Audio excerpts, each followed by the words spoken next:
Most business owners and entrepreneurs chase ROI. But what if the real key to success was ROL, return on life? Now, in this episode, we're going to dive deep into how businesses can scale smarter, not harder, and build a business that fuels both profit and personal freedom. Welcome to Fortify Live with your host, Ford Saeks. Welcome to Fortify Live. Our guest today is Randy Dyck. He's a real estate powerhouse with over 7,000 homes sold and 30 years of experience of top producing success. But more importantly, these days, he's focused on helping entrepreneurs and businesses not just get an ROI, but get a return on life, an ROL. Randy, welcome to today's episode. Well, thank you for having me, Ford. I'm happy to be here. Well, tell me what this whole return on life is. I mean, I get the concept of the acronym, but what does it really mean to you, and where did you shift from chasing the return on investment to return on life? Well, that's a great question. We as entrepreneurs or business owners or realtors, I think we go through a life cycle of we're just barely making, we're trying to get into this, we're trying to make it work. And then we get to a point where, oh my goodness, I'm meeting some of my goals or my financial goals, yet we're not quite sure if we're there. Then we get to the point where we're actually having our goals met and we think we're thriving, but we're exhausted. We're exhausted, And then from there, we maybe get to a point where we're looking for freedom in our business, freedom as an agent, freedom. And from there, we go to the top of the cycle where we're having great success. And maybe we're even thinking about the fact that we're building some legacy, not only for ourselves, but for our families. But I think it even goes further than that. And this is where I got to a point where I was having a lot of success. I was finding some freedom, but I was missing something. I was missing what I called significance in my life and how it could impact others. And I realized that all the money I was making, all the investments that I had, it was always about an ROI and ROI. And I thought one day, is it about the ROI or is it about getting more out of life? And that's where I coined the term return on life versus return on investment. So it was just a process of me, fighting. And I think everybody's at a different place, but at some point they just go, gosh, is this really worth it? What am I doing this for? And so that's where I think they come to a crossroads where it's more about the ROL than the ROI. Well, I can certainly appreciate that. I've been an entrepreneur my entire life. I've grown 17 different companies up. 3 were 8 figures. Few I just let go. Never went bankrupt, but certainly had to let certain ideas go. And along the way, I'm always chasing 3 things. A happy bank account, happy clients and customers, and happy team, right? And so it's always been that struggle. Well, you notice in there's not a happy life, right? So, you're chasing the return on investment. But I think a lot of business owners might hear this episode, and we're live right now on Facebook and LinkedIn and YouTube and a few other places. And the audio from this becomes the Business Growth Show podcast. And for those of you tuning in, we're talking to Randy Dyck. His last name is spelled D-Y-C-K. He's the CEO and founder, and you can check him out at Randy Dyck, D-Y-C-K. Randy, RANDYDYCK.com. All right, Randy, so back to the show. So I've always chased this return on investment because I thought, well, if I get the money, then I'll have return on life. But I think it's more about switching that mindset, right? Absolutely. When you can switch the mindset, actually the ROI in most cases actually improves because you've got a bigger why, a bigger goal. You're leading a life of significance rather than just chasing the goal. And when you can fill the void, because we all have that void, we all have that thing that, gosh, is this worth it? After you've succeeded, in whatever business you're in or whatever entrepreneurial game you're playing, you find success at some point, but there's this missing piece, and it's really life. You're missing life. You're missing your family. You're missing all of these great things that really fulfill you and fill you up. And so, I was there, of course, at some point. And have I figured it all out? No. There's many days that I'm still chasing the ROI, and I go, whoa, slow down, buddy. This is not fulfilling this ROL concept that you love and adore and you really get a lot of joy out of. So we're all at different stages. And as I explained earlier, we're all on a different trajectory, a different path. But at some point, I think we all go, man, there's a void missing here somewhere.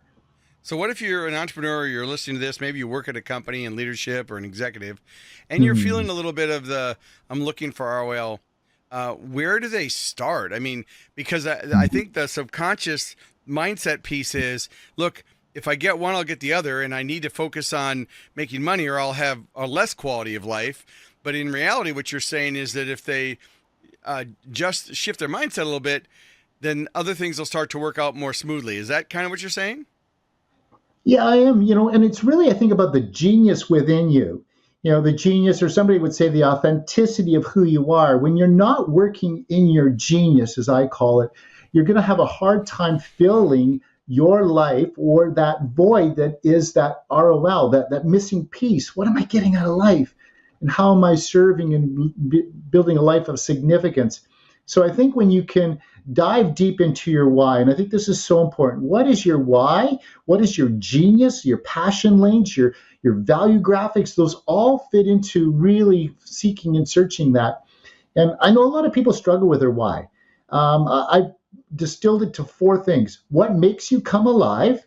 What gets you up in the morning? You just go, I can't wait to get at this thing. Number 2 would be, what is your prima power? Not superpower. I think superpower is overused. It's for Marvel movies and cartoons and things like that. I think it's your primal. What's deep within you that is so powerful, the genius? And then, of course, are you bringing great value to others? A life of significance? And then 4th, what are people saying behind your back? What are people saying when you leave the room? And I don't mean, on your obituary, at your funeral, at your, what's the word I'm looking for? Your funeral. I'd say at your funeral. I think what do you call it when you read the? I'm having a brain fart too. It's not obituary. No, it's not the obituary. It's what they say at a funeral, right? It's what they say about you. Of course. And so, everybody's going to say nice things about your funeral because it's your funeral, right? It's your last opportunity on this earth to make an impact. But it's what they say about you when you leave the room is what's really important. So that's your why. What makes you come alive? What's your prima power or powers? How are you adding value to others? And then 4th, what are people saying behind your back when you leave the room? I think those are the 4 things. So your why, but it's got to also fit into your passion lanes, your value lanes, those places that you just love to be in. And when you're doing that, you're going to certainly find return on life, but also you're going to get a heck of a return on your investment in most cases too. And that's what I've done throughout my whole life.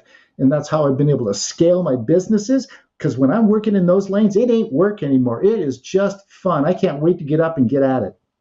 Well, that makes so much sense. What are your thoughts around like a dream board? Some people call them a vision board. Some people call it a prosperity map. What are your thoughts? And have you ever used one in the past? I do. I absolutely do. And one other cool thing that I do is that, at least I think is pretty cool, is I write my why on money. I write my why, my goals on money, and I take the biggest denomination I have. So I live up in Canada. The biggest denomination is a $100 bill. And I write my why on one side and my goals for the year on the other side. And I carry that $100 bill with me all the time. And whenever the fear, uncertainty, and doubt of life, of this game I'm playing, this day I'm having, I reach into my pocket and there is my $100 bill that reminds me why I'm doing what I'm doing and why I'm chasing this goal and why I want return on life. It's so true. I've used a prosperity map, a mind map for years. It's not so much what I want to have or what I want to buy necessarily, but it's what I want to be, have, and become. Like, how do I want to be? How do I want to show up? What do I want to have in my life? The type of relationships, and what do I want to do? What are the things that I want to do? And it's interesting you say that. I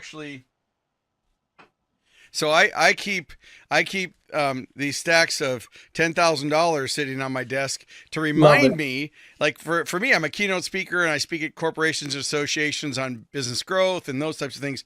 But I keep this money here to remind me if someone's going to invest in my services, how am I adding value? Because I don't believe there's any such thing as a money problem.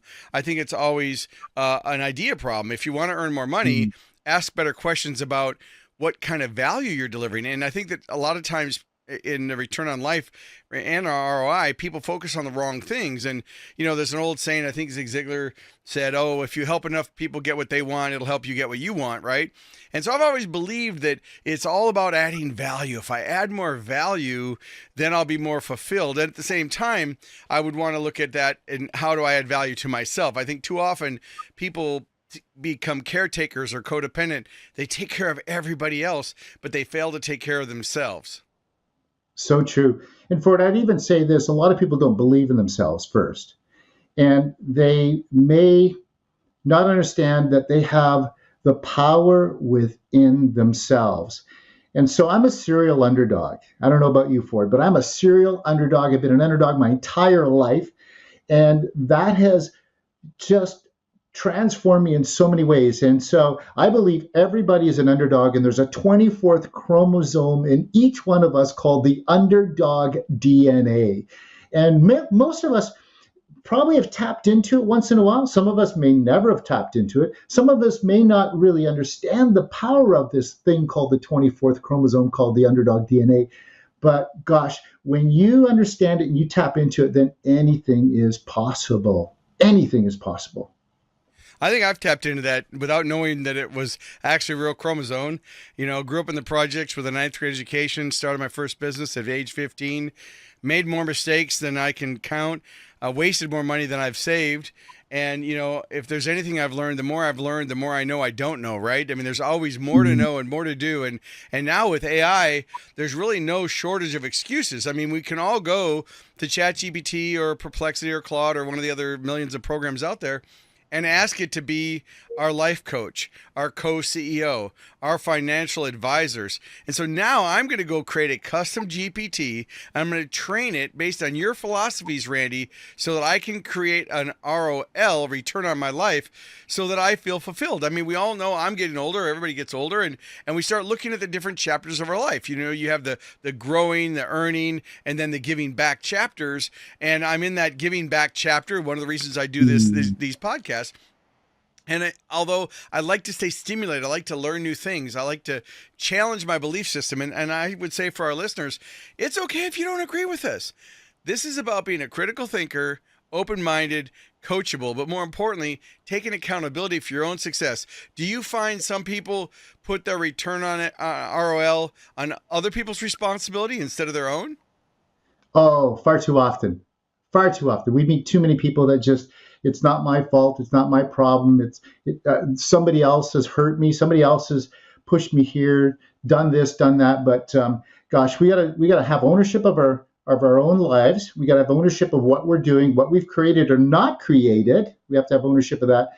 And I think a really big piece for it is that many people can't forgive themselves, can't actually open themselves up and say, it is me, and I need to forgive myself and love myself.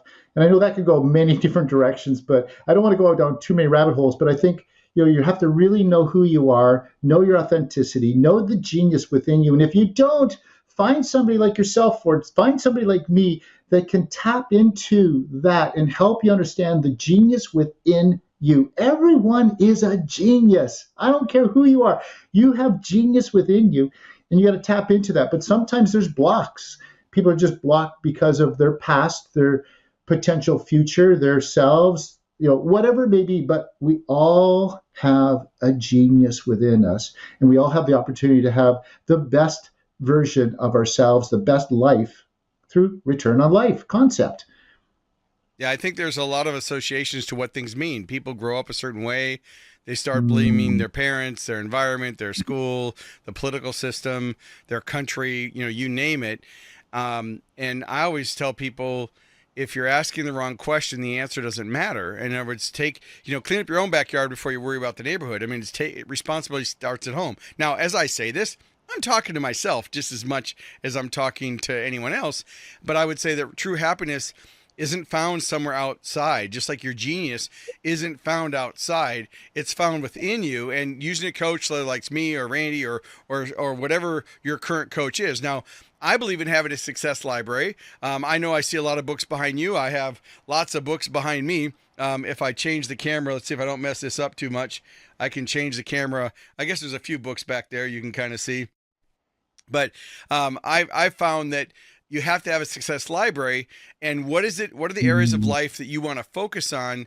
And then who are the experts that you want to use? Now, lately, I've been following Mel Robbins, and she has a new concept out called the Let Them concept. It's just a podcast. I just happen to be listening to one episode, but it's not about doing everything that somebody says. It can be just one idea that can change your life. And that concept of let them really resonated with me because it was like, as soon as you get more popular on social media, you get the haters, but you just like, let them, right? So that's her topic. I want to make full credit to Mel for that.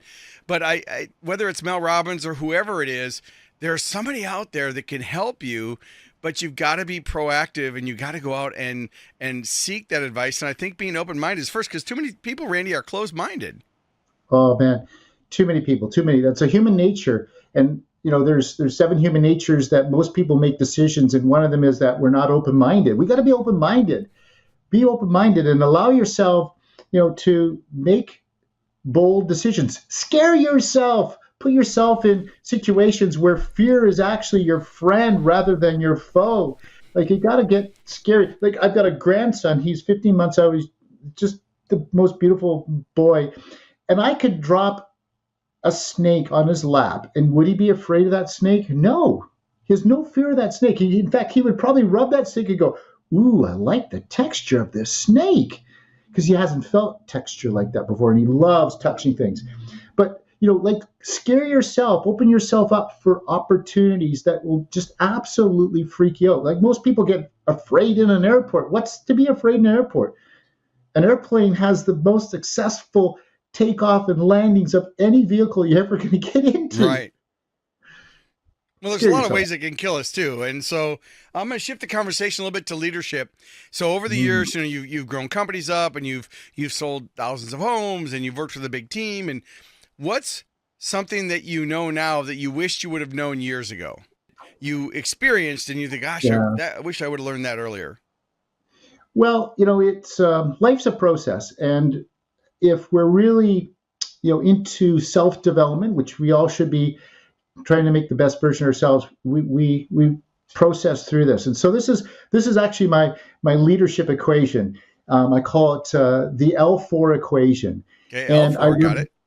Reverse engineer what leadership is. So rather than walking into the room and saying, I'm a leader, I have to show that I'm a leader, first of all. And how I see that in anybody and everybody is that if I truly want to be a true leader, first of all, I have to be a learner. Number one, that's the first L. I have to be a true leader. Then I need to allow others to leverage everything that I've learned over the course of my years. If I'm only 20, well, I'm going to have 20 years of experience that I can share with somebody. If I'm 50 or 60 or whatever the age is, I've got that much. And then depending on the businesses I've been in or the life lessons I've had, I've got all that others get to leverage from me if I'm open. First of all, I have to be open and willing to do that. And then the third piece of that, which is legacy. I want others to have legacy, and I want to be that catalyst that allowed them to create legacy in their own life. So I got to be a learner. I have to allow everybody to leverage through me, and then I get to see them actually create a life of legacy. The equation of that is true leadership. Wow. Okay. So we've got the was it 4 L's or 3? Because I got 3. I got the first one is you got to be a learner. Second one, you got to be able to leverage it. Third, you want to have a legacy. And then that equals leadership. And that equals okay, so it equals leadership. And I would agree with that too. The scariest people to me, Randy, are those that think they know everything, but don't know what they don't know. I know about me. I mean, I have high-end coaching programs and strategic advisors on boards and things. And whenever I get somebody who I'm giving insights to or giving some critical thought to so they can think for themselves, I always want them to adapt, not adopt. They can, think for themselves. I don't want to insult their intelligence. But whenever I get a one-upper, one who, no matter what I say, always one-ups it, I know that they're not really interested in growth. They're more interested in showing me how successful they are. And that's great. I mean, I think it's important for that data to understand who I might be talking to. But at the same time, Yeah, I go back to that being open-minded. Closed-minded individuals believe that they're stuck in their environment. There's no opportunity. Things maybe they tried it once and it doesn't work, so that means forever it won't work. And they have this belief system that's holding them back. And I always say, if you have a belief that isn't serving you, maybe it's time to get some new beliefs. What do you think? Oh, I so agree with that. You know what I often say when people start over talking over me when I'm supposed to be their coach is I say, do you know what? I have a coach. Coaches have coaches have coaches. And you've hired me to be your coach. Let me download everything I'm learning from my coach to you rather than you try to uploading everything to me, because what you're uploading isn't really worthy to my coach. Yeah, it's true. I mean, I've got a client right now who's considering joining my high-end coaching program, and it's a fixed fee. They have to pay up front for the full fee. There's no refunds on my consulting because I might get on the first call and give them some million-dollar ideas, and therefore they need to invest in getting access to me. And so I have a payment plan for those that want to do the payment plan. And I got a text just before this episode where the lady said, well, hey, I know you got a payment plan. I'm all about the details. Well, what if we just pay the first month, see how that goes, and if it's good, then we'll continue with the other 2 months. And I sent it. I should have used ChatGPT to make a more tactful message back because I didn't. But I just said back and said that's not how the package works. You're getting access to me. It's not based on hours. It's based on access. You can freeze the program at any time, and it's based on setting your objectives. And in order to do that, we have to have a discovery call. Now, what we already have determined is that there's opportunity and I can help. But at the same time, that person has to commit to wanting to get that help, because if they're not, then I'm not good. So rather than talking her into it, so I haven't checked my phone. I'll check it after this episode. But I'm just like, that's not how consulting works. And unfortunately, for those of you listening that are consultants to this episode, consulting's a tricky thing because it's just like even as a keynote speaker, like both of us speak at organizations and corporations, it's tricky because they want the information, they want the insights, they want the strategic thinking, the tactics, the doable takeaways, but we're responsible to them, not for them. Ultimately, they have to be able to extrapolate the ideas, the strategies and tactics, the shifts in mindset, to then go back and apply it. And the power comes in the execution, not in the knowledge. Yeah, so true. Execution is everything. Without execution, nothing happens. And so, I mean, I'm with you on that. Often, I think it's an audition. I'm auditioning to see if I'm the right fit for them. And if it's not, I'm going to bail pretty quick on that conversation, because if they're not open to it and they're not, really feeling that I can bring them value, then we're not a fit. You're not my avatar. If you don't feel I'm a fit, pretty much out of the gate. So I totally agree with you there. Yeah, I agree. All right. Well, before we conclude here, let's go back to the return on life.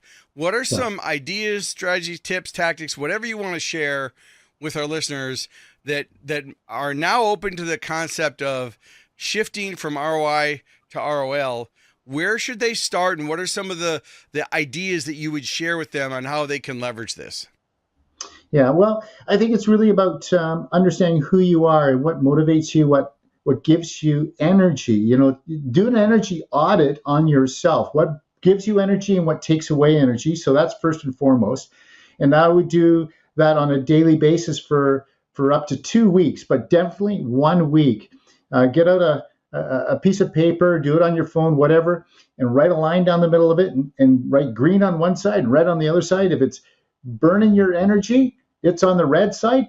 That's a bad option for you. That's a negative energy audit. If it's giving you energy, put it on the green side and evaluate that first and foremost. That's going to help you understand where to spend energy and where to spend your time. And then, of course, I would ask somebody that's close to you, somebody that's significant in your life, a spouse, a good friend, and just walk through that energy audit and say, is this really me? Am I nailing this? And if you could pick a lane for me to be in, a path, a business, an opportunity, would this fit, that fit? Or maybe you've got an idea or a suggestion. And this is really what we do, Ford, is we are really good at doing that. All of my coaching clients, they often don't see their ROL. They don't see their genius. And I come in and you just ask them really good questions and you start evaluating. And next thing you know, you're bringing them value that they never, ever thought of themselves to be in that space or that lane, or that they were good at this, that they could bring value. And, Ed Milet's got a great book, The One. He talks about being the one. We're all the one in some place, some way, some shape, some form, or we're the one for somebody. So really encourage you to reach out to Ford, reach out to me. We can help you unplug your ROL and send you as the best version of yourself. Well, I tell you what, in wrapping up, I know one action step. I always like to take action. It's not what you know, it's how well you execute. Well, I'm going to do an energy audit because there's probably some things in my life I want to let go of, right? I mean, though, again, no one's perfect. You can always better your best. And so I'm going to go back and do that energy audit, and I'll credit you for doing that. Well, Randy, thanks so much for being on today's episode. Thank you, Ford. Appreciate being here. All right, guys, thanks for tuning in to Fortify Live, where we are all about accelerating your business growth. Until next time, keep innovating, keep growing, and keep fortifying your success. Thank you for tuning in to Fortify Live. Make sure to like, comment, and share this episode on your favorite social media platform. And don't forget to subscribe to the Business Growth Show podcast, available wherever you get your podcast streaming fix. We air weekly at 11 a.m. Central Time. So until next week, keep pushing the boundaries and never stop growing.